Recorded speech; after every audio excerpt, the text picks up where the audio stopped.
जय श्री राम मित्रों।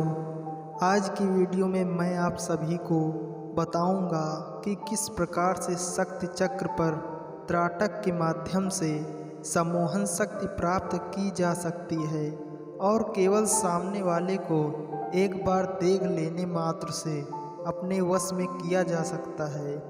मित्रों, वास्तव में शक्ति चक्र के द्वारा ही आँखों में चुंबकीय शक्ति बढ़ती है और फलस्वरूप आपके मन की एकाग्रता बढ़ जाती है, जिससे कि वो पूर्ण क्षमता के साथ अपना कार्य कर पाता है और मनोवांछित सफलता प्राप्त करने में समर्थ हो पाता है। जैसा कि आप जानते हैं, शक्ति चक्र के माध्यम से आँखों की चुंबकीय शक्ति का विकास किया जा सकता है। इसके लिए एक ऐसे कमरे का चुनाव करना चाहिए जो एकांत में हो, जिसमें ताज़ी हवा और पर्याप्त मात्रा में प्रकाश की व्यवस्था हो तथा जहां पर साधक कुछ समय तक बैठकर अभ्यास कर सके। इसके लिए शक्ति चक्र की आवश्यकता होती है। किसी सफ़ेद मोटे कागज पर इस प्रकार शक्ति चक्र काली स्याही से बना लेना चाहिए और साधक जहां बैठता है उसकी आंखों के ठीक सामने दीवार पर कील ठोक कर इस चक्र को टांग लेना चाहिए तथा उसके सामने लगभग 2 फुट की दूरी पर मोटे आसन पर बैठ जाना चाहिए तथा उस शक्ति चक्र पर अपनी आंखें स्थिर कर लेनी चाहिए। इस बात का ध्यान रखना चाहिए कि आपको अभ्यास तभी करना है जब आप स्वस्थ हों, थके हुए ना हों, प्रसन्न चित्त हों, आपके मस्तिष्क में किसी प्रकार की परेशानी और समस्या ना हो। आसन पर बैठकर आपको अपना शरीर पूरी तरह से शिथिल और ढीला छोड़ देना चाहिए। अपने आप को ऐसा आभास देना चाहिए जैसे कि आप बहुत हल्के हैं और समुद्र की लहरों पर बैठे हैं। साथ ही साथ प्रयत्न करके अपने मन से इधर उधर के सारे विचारों को निकाल देना चाहिए तथा अपने नेत्रों की पूरी क्षमता के साथ उस शक्ति चक्र पर केंद्रित कर लेना चाहिए। साधक को इस चक्र पर लगातार बिना आंख झपकाए एकटक उसे देखने का अभ्यास करना चाहिए। प्रारंभ में ये प्रयत्न होना चाहिए कि आप अधिक से अधिक जितनी देर तक देख सकें उसे देखते रहें। धीरे धीरे इस अभ्यास को बढ़ाना चाहिए। आँखों में पानी आने पर अभ्यास रोक देना चाहिए और दूसरे दिन पुनः प्रयत्न करना चाहिए।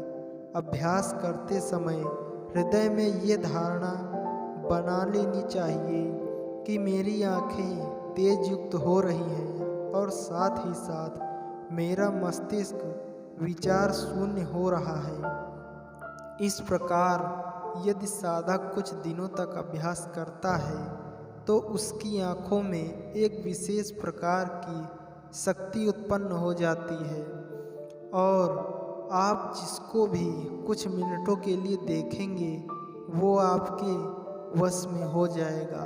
दैनिक कार्यों में भी आप 1 मिनट के लिए किसी की आंखों में आंख डालकर बात करेंगे तो वो परास्त हो जाएगा और आपसे अपने आप को कमज़ोर महसूस करने लगेगा। ऐसे समय में आप उसे जो भी बात कहेंगे, यदि उसकी आस्था के विपरीत बात नहीं हुई तो वो उस बात को स्वीकार कर लेगा।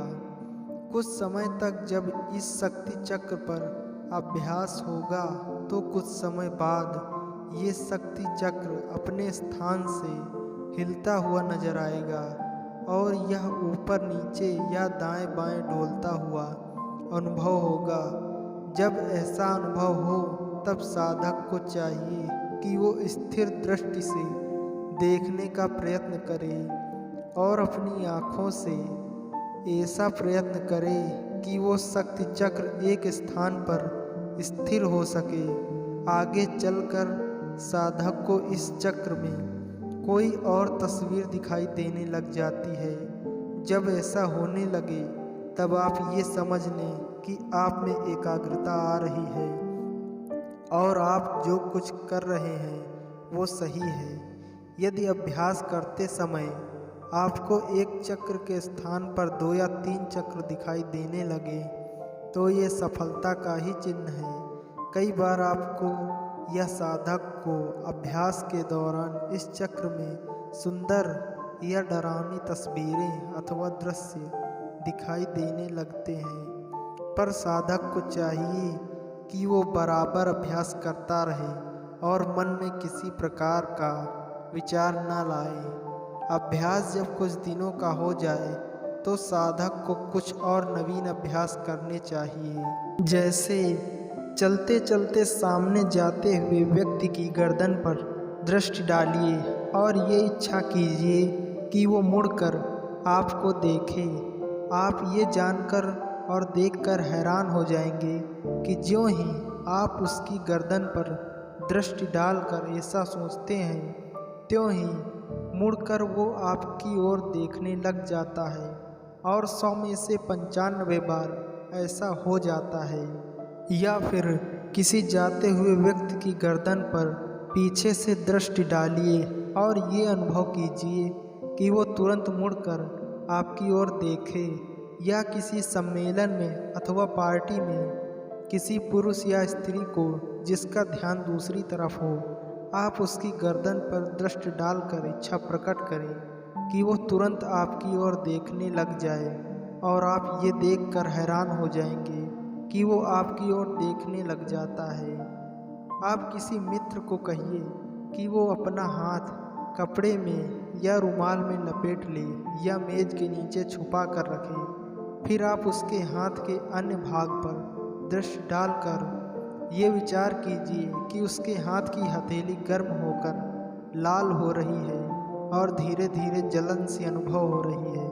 अपने मित्र को भी आप यही भावना दीजिए। आप ये जानकर हैरान होंगे कि मित्र भी अपनी हथेली को जलता हुआ अनुभव करने लगता है। इसके बाद आप अपने मित्र को कहिए कि वो उल्टी हथेली टेबल पर रख दे और आप उसकी हथेली पर दृष्टि डालकर भावना दीजिए कि उसका हाथ स्वतः ही ऊपर उठ रहा है। अपने मित्र को भी ये बताइए कि तुम्हारे नहीं चाहते हुए भी तुम्हारा हाथ ऊपर की ओर उठ रहा है और आप ये देखकर विस्मित हो जाएंगे कि आपके मित्र की बिना इच्छा के भी उसका हाथ बेजान सा ऊपर की ओर उठ रहा है। ऐसे ही कुछ अभ्यास साधकों को नियमित रूप से करते रहना चाहिए।